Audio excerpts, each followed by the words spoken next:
एक सुबह दोनों बहनें घोड़ों पर सवार होकर महल के बाग में दौड़ लगा रही थी। हवा उनके चेहरों से टकरा रही थी, हांसियां गूंज रही थीं। रेनी पहले पहुंच गई, फिर से जीत गई। ग्लोरिया ने मुस्कुराते हुए ताली बजाई, लेकिन उसके दिल के अंदर एक छोटी सी चुभान महसूस हुई। उस शाम रात के खाने पर रेनी ने अपना खास फ्रूट सैलेड बनाया। सबने तारीफ की। राजा रानी सब लोग खुश हुए। पूरा महल तालियों और हांसियों से भर गया। ग्लोरिया चुप बैठी रही। उसके दिल में बस एक ख्याल था, काश एक बार सब मेरी भी तारीफ करते। वक्त गुजारता गया। दोनों राजकुमारियां बड़ी हो गई। लेनी सबकी पसंदीदा थी, नराम दिल, समझदार। ग्लोरिया मेहनती थी, लेकिन अंदर से हमेशा कंपेयर करती रहती थी।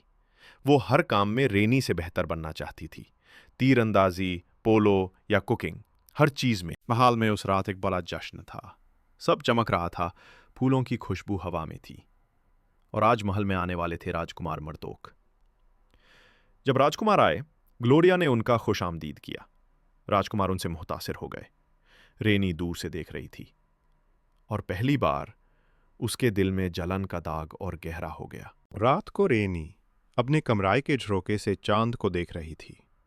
उसकी आंखों में आंसून चमक रहे थे। उसने खुद से कहा, मैं हमेशा पीछे क्यों रह जाती हूं। उसकी नौकरानी अंदर आई, लेकिन रेनी के दिल का बोझ उसके शब्दों से हल्का ना हुआ। अगली सुबह रेनी एक अजीब शख्स से मिली, एक जादूगर से। उसने कहा, यह पोशन तुम्हारी बहन को हमेशा के लिए कमजोर बना देगा। रेनी ने कुछ सोचा, लेकिन उसका दिल जलन से भर गया था।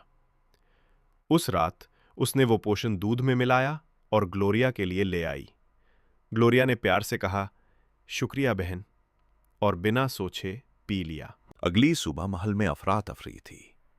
ग्लोरिया अजीब तरह से बर्ताव कर रही थी, गुस्सा, उलझन और अजीब हरकतें। रेनी समझ गई उससे क्या गलती हो गई।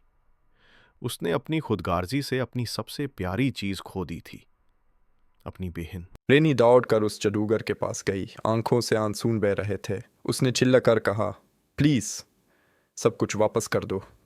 जादूगर ने थांदी सांस ली और बोला, सिर्फ तुम ही इस जादू को तोड़ सकती हो। रेनी ने पोशन उठाया, आंखें बैंड की और बिना सोचे पी लिया। सुबह महल में रोशनी छा गई। ग्लोरिया होश में आई, बेचैन लेकिन ठीक।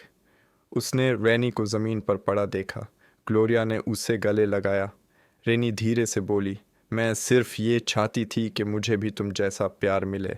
ग्लोरिया ने आंसून पोंछे और कहा, तुम हमेशा सबसे प्यारी थी रेनी। दोनों बहनें गले मिल गए और महल में दोबारा रोशनी छा गई। वक्त बीत गया। दोनों बहनें मिलकर रियासत संभालने लगीं। अब उनके बीच न जलन थी, न मुकाबला, सिर्फ मोहब्बत और समझ।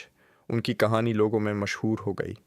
जिंदगी एक दूसरे को हराने का नहीं, साथ चलने का नाम है।